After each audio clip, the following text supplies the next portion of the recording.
Shares जानते क्या होता है? शेयर्स आपने नाम सुना होगा यहाँ इस्लामाबाद स्टॉक एक्सचेंज के नाम से।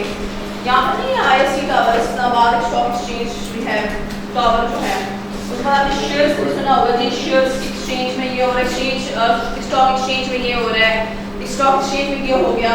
जब जंग भी हुई थी तो न्यूज़ में ये आ रहा था कि कीमतें ज़्यादा हो गई, कम हो गई है, मार्केट मंडी अच्छी जा रही है या नहीं जा रही है। क्या होते हैं वैसे शेयर्स? इन्वेस्टमेंट होती है, आप इन्वेस्ट कर देते हैं बिजनेस में तो आपको उसमें शेयर आ रहा है, प्रॉफिट आपको ठीक है।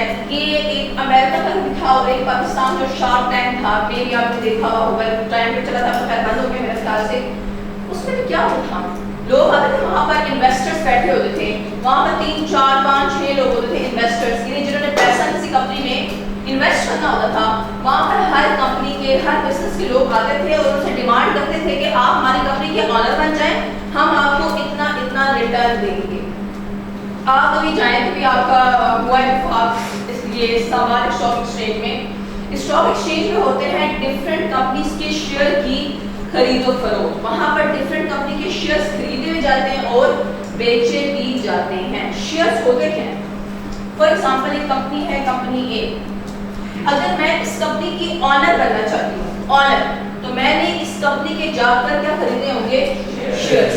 शेयर्स आप ये समझ लें एक डॉक्यूमेंट होता है, ये एक पेज साइन, ये एक डॉक्यूमेंट है।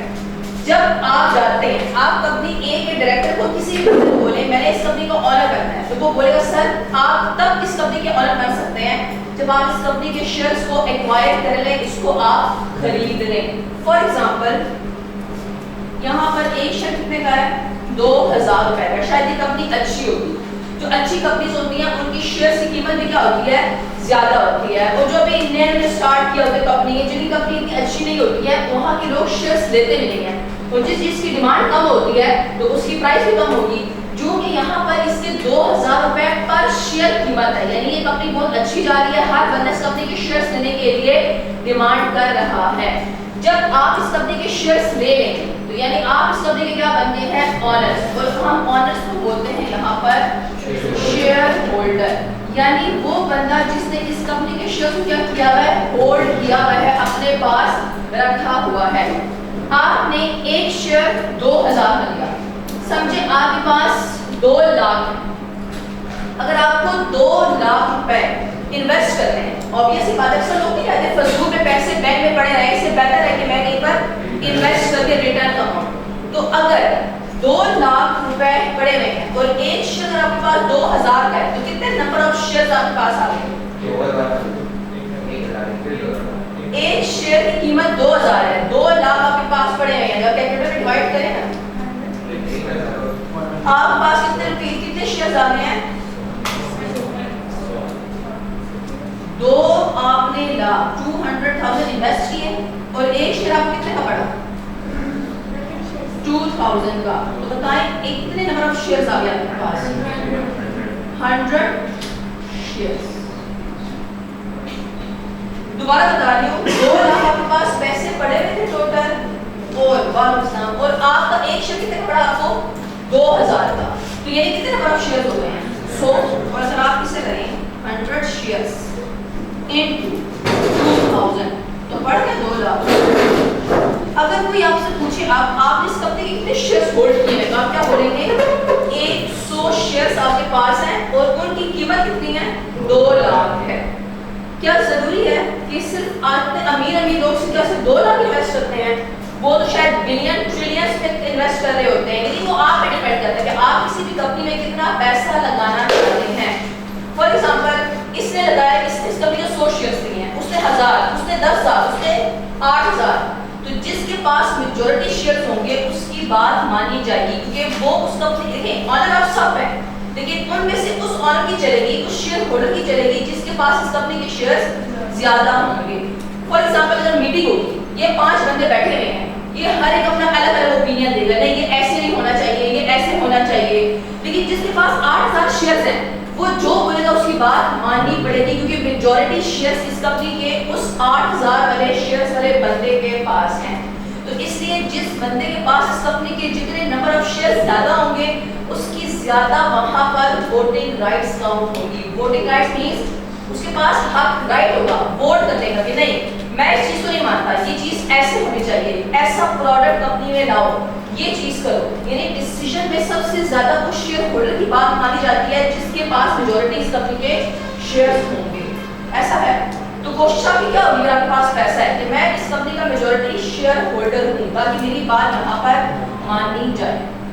अब आपके पास ना 2 लाख है तो आप इतने बेवकूफ तो है नहीं कि आप सिंपल 2 लाख पैसा कंपनी में लगा के बोलो खुश हो कि वाह मेरे पास तो इस कंपनी के शेयर होल्डर ऑनर का एक टैग आ गया। किसी पे टैग खातिर आप ही कर रहे होते हैं इन्वेस्टमेंट। आप एक्सपेक्ट क्या करते हैं इस कंपनी से, अगर इस कंपनी में मैंने 2 लाख इन्वेस्ट किया है तो हर साल मुझे इस पर क्या मिलना चाहिए, रिटर्न या चलिए प्रॉफिट है। इस रिटर्न या प्रॉफिट को हम अकाउंटिंग में कहते हैं डिविडेंड। इस रिटर्न या प्रॉफिट को हम क्या बोलते हैं, डिविडेंड। डिविडेंड का मतलब होता है रिटर्न ऑन शेयर्स। शेयर्स पे जो आपको रिटर्न दिया जाता है वो क्या कहलाता है, डिविडेंड। ये तो बात होगी शेयर्स के शेयर होल्डर की। फिलहाल आप आईटी में शेयर्स के बारे में इतनी डिटेल नहीं पढ़ेंगे, वो आप FR 1 FR 2 फाइनेंस में पढ़ेंगे। फिलहाल मैंने शेयर्स का वैसे ही आपको बता दिया। अगर आपके पास पैसा है 2 लाख, आपको समझ नहीं आ रही है कि मैं किस कंपनी में इन्वेस्ट करूं। दुनिया में तो लाखों करोड़ों कंपनीज हैं। अब आप फॉर एग्जांपल पाकिस्तान के स्टॉक एक्सचेंज में चले जाएं, वहां पर डिफरेंट 1000 ऑफ कंपनीज होती हैं। वहां पर 1000 ऑफ कंपनीज के शेयर्स बेचे भी जाते हैं और लिए भी जाते हैं। अगर आपने शेयर्स लेने हैं तो आप उस मंडी स्टॉक एक्सचेंज में जाकर शेयर्स ले भी सकते हैं, अगर आपने बेचने हैं तो फिर आप जाकर बेच भी सकते हैं। ऐसा होता है स्टॉक एक्सचेंज में। वैसे एक शेयर आपने कितने का लिया था इस कंपनी के, 2000 का।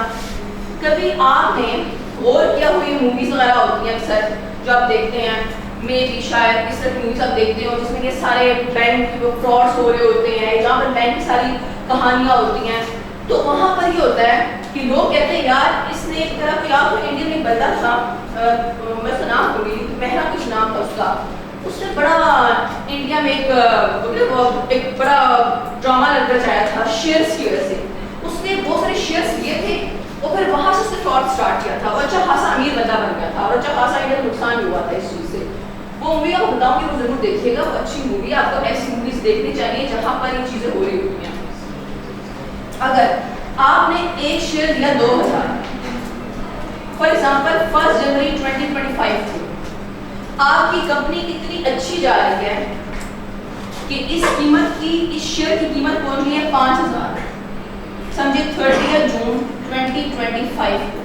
तो अगर आप एक 2000 वाला शेयर 5000 का बेचोगे तो आपको फायदा होगा, हो गया है। 2000 का लिया था और अगर स्टॉक एक्सचेंज में आप जाके 6 महीनों के बाद बेचो तो उस टाइम से कीमत क्या चल रही है, 5, तो आपको कितने का फायदा होगा। इसके अपोजिट भी हो सकता है, लिया 5000 का था, कीमत अब कितने पहुंची है 2 पे, तो नुकसान होगा 3000 का।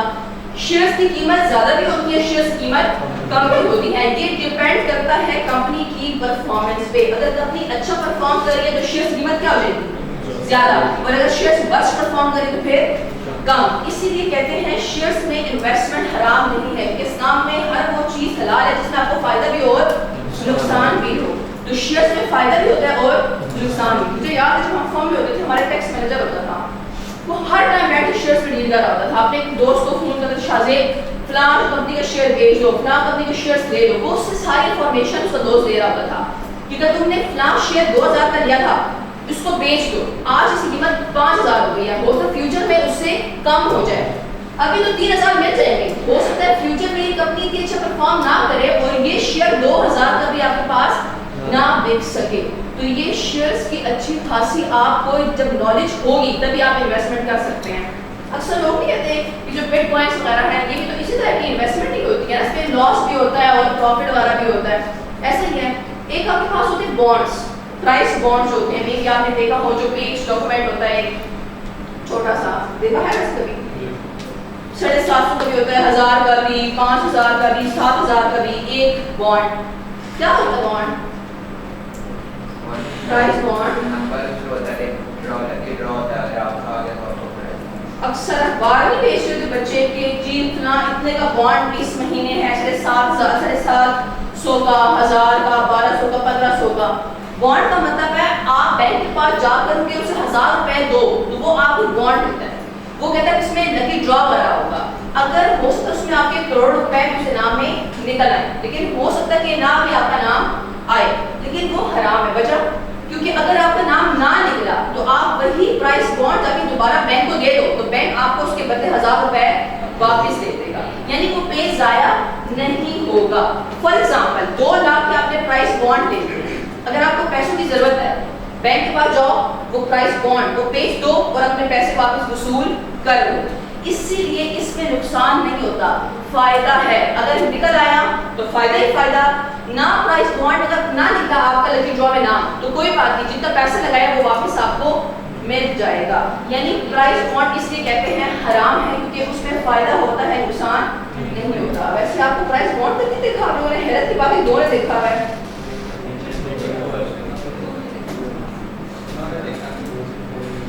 बड़े अजीब लोग यहाँ मम्मी डैडी टाइप के, देखा है सुना है वो किया है, देखा नहीं है। ये जो डिविडेंड होता है ये टोटल जितना आप कमाते हैं उसमें से या प्रॉफिट में जाता है? प्रॉफिट, इसको बोलते हैं डिस्ट्रीब्यूशन ऑफ प्रॉफिट। कंपनी जितना प्रॉफिट कमाती है उसमें से आपको डिस्ट्रीब्यूट। अच्छा, तो शेयर्स तो हो गया, शेयर्स की कीमत बढ़ नहीं सकती या और कम भी हो सकती है, और ये किस पे डिपेंड करता है कम या ज्यादा होना? कंपनी की परफॉर्मेंस पे। अगर कंपनी की परफॉर्मेंस अच्छी जा रही है तो शेयर की कीमत बढ़ गई, और अगर कंपनी वर्स्ट जा रही है तो फिर शेयर की कीमत कम हो। समझे आप 2 लाख जी आपकी जेब में है, आप एक स्टॉक एक्सचेंज में 3 कंपनी आपको नजर आ रही है, कंपनी ए, कंपनी बी और कंपनी सी। अब आप जो के मुझे याद है हमारे टीचर होते थे, वो कहते थे कि उतना नया पैसा आया तो बंदा कहता कहीं पर इन्वेस्ट करूँ, जितना जल्दी हो सके एक बार जंप लगा के पैसा कमाऊँ। तो वो कहते थे कि मैं एक कंपनी का नाम बता रहे थे, उन्होंने उसमें इन्वेस्ट किया, और ये इन्वेस्टमेंट उन्होंने किस तरह की कि वो कह रहे थे कि उस कंपनी में एक एम्प्लॉई था। ये अक्सर शायद आपने सुना होगा, ये पेपर बनाने वाली कंपनी होती है, जो रजिस्टर्स वगैरह पेजेस जो बनते हैं आपके पास, जो पेपर बनाने वाली कंपनी होती है, इसमें एक मसला होता है, अगर मशीन 1 सेकंड के लिए भी रुक गई या बिजली चली गई, मशीन रुक गई, तो जितना पेपर उस मशीन पड़ा वो ज़ाया होता है, फिर आपको दोबारा से मशीन साफ करनी पड़ती है, फिर दोबारा नए पेजेस सारे नए सिरे से करना पड़ता है। तो उसमें अच्छा खासा नुकसान कब हो रहा था? जब लोड शेडिंग बहुत ज़्यादा थी, आज से चंद साल पहले, तो ये कंपनी बड़े लॉस में जा रही थी। लॉस ही है भाई, पाकिस्तान में कितनी ज़्यादा बिजली जाती थी, हर मतलब 1 सेकंड के लिए लाइट गई, मशीन रुकी, सारे कागज जो थे वो ज़ाया हो गए, फिर दोबारा से उस मशीन को साफ करना पड़ता था, दोबारा खर्चा, और फिर नए पेजेस दोबारा से बनते थे। तो हमारे टीचर कह रहे थे कि हमने उसमें इन्वेस्ट करना था उस कंपनी में। तो जब मुझे ये बात पता चली तो मैं पीछे हट गया कि नहीं, मैंने इस कंपनी में इन्वेस्ट नहीं करना।